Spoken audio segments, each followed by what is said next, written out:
नमस्कार सज्जनों, राम राम सबका। आज आपका स्वागत है ये पॉडकास्ट विद आरती आंटी के साथ। नमस्कार आरती आंटी, आपको बहुत नमस्कार बहुत स्वागत जी। है। सबको भी मेरी राम राम है और मधु आपको भी। बिल्कुल। हाँ जी। आज एक ख्याल मेरे मन में आ रहे हाँ थे, जी बोलो। वो मैं सोचा आपसे पूछ लूं। हाँ हाँ कोई कि कोई कोई इंसान जो बहुत पैसे कमाते हैं, बड़े आदमी बन जाते हैं, हाँ। बट पहले पहले वो बिल्कुल भगवान की तरफ होते नहीं हैं, बट बहुत पैसे कमाते हैं, बट धीरे धीरे भगवान की तरफ हो जाते हैं। हाँ। ऐसा लगता है कि भगवान उनको खींच रहा है अपनी तरफ। हम्म।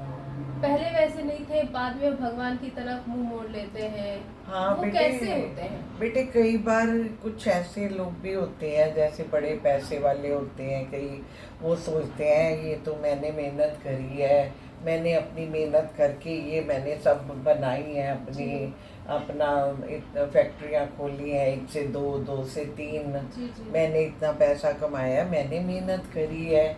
तो उनके माइंड में कभी नहीं ये आता कि भगवान की भी कृपा है मेरे जी पे। जी। तो मैं भगवान ने भी कृपा करी है मेरे पे, जो मैं आज आज मेरी पोजीशन ऐसी है। हाँ। तो ये बेटा होता है जब भगवान ने भी जिस आत्मा को अपनी तरफ लगाना होता है ना, तो वो फिर उस आत्मा को जिस टाइम पे भी लगाना होता है वो उस टाइम पे वो खुद ही लगा लेते हैं उसको अपनी हाँ, तरफ। यही है। हाँ। तो मैं तुम्हें एक एग्जांपल बताती हूँ। एक बार एक बहुत रईस आदमी था। तो जैसे आ रहा था वो फैक्ट्री, 2-3 फैक्ट्रियाँ थी उसकी। तो शाम को रात को घर आया। वो आया तो देखा उसने कि घर वाले सारे आरती पूजा कर रहे हैं। तो वो नहीं भगवान को मानता था इतना। वो नहीं मानता था। उसने सोचा सारे आरती पूजा कर रहे हैं, मगन है सारे। तो वो अपने कमरे में सीधा चला जाता है। अपने कमरे में जाता है, अपने चेंज करता है और अपना कमरे में बैठ जाता है। तो उसको ना एकदम घबराहट सी बड़ी होने लग जाती है। बड़ी घबराहट सी होने लग जाती है। अपने सर्वेंट को बुलाता है, उसको बोलता है 1 कप कॉफ़ी बना मेरे लिए। तो वो सर्वेंट चला जाता है कॉफ़ी बनाने। तो उसको बहुत घबराहट होती है, उसका दिल ना बेचैन हो जाता है बड़ा। तो वो उसको आवाज़ लगाता है अपने सर्वेंट को, कहता है ऐसे है कॉफ़ी बाद में बनाई, पहले तू डॉक्टर को बुला। अच्छा। तो वो उसी टाइम डॉक्टर को फ़ोन करता है। तो डॉक्टर आ जाते हैं। डॉक्टर उसका चेकअप करता है। डॉक्टर कहता है आप बिल्कुल ठीक हो, आपको कोई प्रॉब्लम नहीं है। अच्छा। तो आप कहते हैं नहीं मेरे को घबराहट इतनी क्यों हो रही है, मेरे को उसकी दवाई दो आप। डॉक्टर कहता है आपको किसी दवाई की ज़रूरत नहीं है।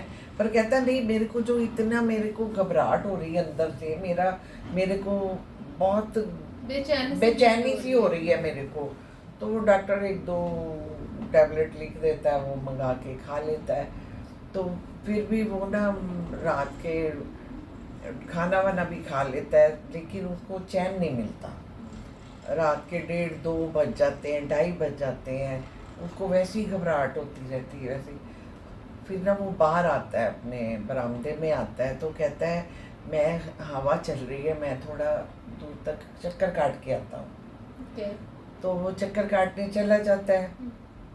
आगे जाता है, थोड़ी सी आगे जाता है तो एक वो सीट सी जैसे बनी होती है ना रास्ते में, तो उस पे बैठ जाता है वो जाके। जैसे ही बैठता है ना तो एक कुत्ता आता है। कुत्ता ना उसकी चप्पल उठा के ले जाता है। अच्छा। वो देखता है कुत्ता मेरी चप्पल उठा के ले गया है। तो वो उसके पीछे पीछे जाता है। तो वो कुत्ता ना एक ऐसी गली सी होती छोटी सी, उसके बाहर चप्पल उसकी फेंक देता है। तो वो वहाँ जाके चप्पल पहनता है अपनी। तो उसके कानों में ना रोने की आवाज़ें आती हैं। 3-3:30 का टाइम होता है सुबह का। हाँ, रात को वो निकलता है ना 1-1:30 बजे 2 बजे तो निकलता है घर से। तो जब रोने की आवाज़ें आती हैं ना तो वो कहता है पता नहीं कौन रो रहा है। मुड़ जाता है वापस अपने घर की तरफ मुड़ता है। फिर कहता है मैं देखूं तो सही कि कौन रो रहा है। तो वो देखता है आगे एक मिट्टी का घर सा कोई बना हुआ है गली में। तो वहाँ ऐसे चादर सी लटकी होती है, थोड़ी सी चादर उठा के देखता है। तो एक औरत ना दीवार के साथ लगी हुई और रो रही होती है दीवार की तरफ मुंह करके। अब उससे रहा नहीं जाता। अंदर चला, पहले सोचा अंदर जाऊंगा, लोग पता नहीं क्या सोचेंगे कि क्यों दूसरे के घर में ये चले रात जा को 4 बजे ये अंदर जा रहा है इसके, लेकिन चला जाता है वो।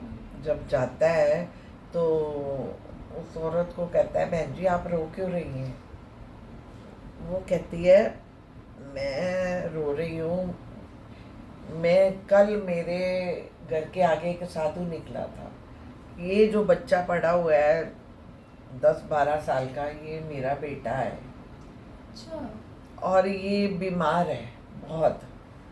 तो मैं लोगों के घर बर्तन मांजती हूँ, सफाइयाँ लोगों के काम करती हूँ, पर मेरे पास पैसा नहीं है कि मैं इसका इलाज करवा सकूँ। मेरा एक ही बच्चा है, आदमी मेरा मर चुका है। अच्छा।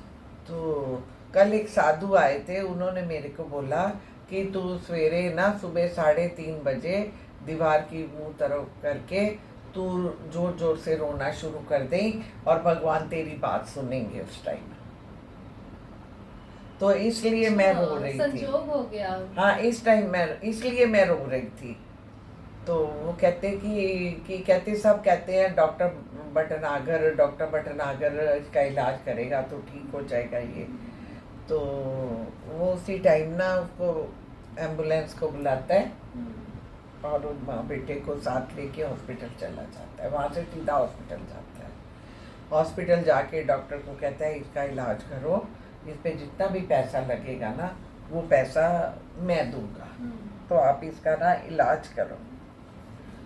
तो अब वो 8-10 दिन हॉस्पिटल रहता है, उसका इलाज होता है, अच्छे से ठीक हो जाता है वो। फिर वो क्या करता है कि वो माँ बेटे को ना अपने घर ले आता है, कोठी के बाद जो सर्वेंट क्वार्टर बने होते हैं ना, उस पे उन दोनों को रख लेता है और बच्चे को स्कूल में डाल देता है, अच्छे स्कूल में। और उसको वो उसकी माँ जो होती है वो उनके घर का सारा काम करती है, सफाई बर्तन सारे ऊपर के काम करती है। तो वो कहता है कि मेरे को भगवान ने घबराहट डाली इतनी, मेरे को मतलब इनको मैंने देखना था, भगवान ने मेरे द्वारा इसका बच्चे का इलाज करवाना था, और मेरे को रात को घबराहट इतनी हुई कि मैं वहाँ तक, कुत्ता मेरी चप्पल लेके गया। हाँ। तो मैं इनके घर तक पहुँचा मैं, तो ये भगवान की शक्ति थी। भगवान ने मेरे मन में ये डाला कि मेरे को घबराहट हो और मैं सैर करने जाऊं और मैं निकलूं और ऐसे हो। मतलब ये तो संजोग फिर भगवान ने तैयार किया। ये सारी प्लानिंग भगवान की थी। तो भगवान ने उसको विश्वास दिलाने के लिए कि परमात्मा है। अच्छा, पहले तुम अपने यंग एज में जितना भी उसको नहीं, वो सोचता था मैंने खुद मेहनत करी है, खुद भगवान क्या होते हैं मैंने खुद करी। अब वो भगवान को वो बोला कि ये भगवान ने सारा करा, मेरे को घबराहट भी भगवान ने डाली, और मेरे को मतलब कि जो इनके घर तक पहुंचाया भगवान ने पहुंचाया, वो कुत्ता भी आया भगवान ने भेजा, मेरी चप्पल लेके इनके घर के आगे छोड़ गया वो। सोचो बड़ा संजोग निकला। देखो कैसे भगवान जिस आत्मा को भगवान ने अपनी तरफ लगाना होता है ना, वो लगा भी लेते हैं, लेकिन कर्म अच्छे होने चाहिए, बंदे के कर्म अच्छे होने चाहिए। उनकी मर्जी होती है, उनकी मर्जी होती, कर्म अच्छे हों तो सब कुछ अच्छा हो जाता है। परमात्मा अपने आप ही सब अच्छा करवा लेते हैं, लेकिन उसके लिए कर्म अच्छे होने चाहिए। कर्म अच्छे होने चाहिए, किसी की बुरा भला नहीं सोचना चाहिए। किसी के लिए बुरा सोचना भी गुनाह है बेटा, करना तो बुरी बात है ही, किसी के लिए बुरा सोचना भी गुनाह है। सोचना भी। हाँ, ठीक है। बहुत अच्छा लगा आपसे ये बात सुन के, बहुत दिल को छू गया ये बात। आई होप दर्शकों को भी हमारी ये पॉडकास्ट अच्छी लगी होगी, आज की कथा भी आप लोगों को अच्छा लगा होगा, जैसे मुझे बहुत अच्छा लगा। तो थैंक यू आरती आंटी, हमको इतना इंसाइटफुल एक स्टोरी शेयर करने के लिए, और हमारे साथ जुड़े रहने के लिए बहुत बहुत धन्यवाद। हमारे साथ जुड़े रहिए, हमारे चैनल को सब्सक्राइब कीजिए, हमारे पेज को फॉलो कीजिए, और कमेंट करके बताइए कि आपको ये वीडियो कैसा लगा, और आपके पास अगर कोई सवाल हो तो प्लीज़ हमको कमेंट करके ज़रूर बताइएगा। राम राम। राम राम जी, राम।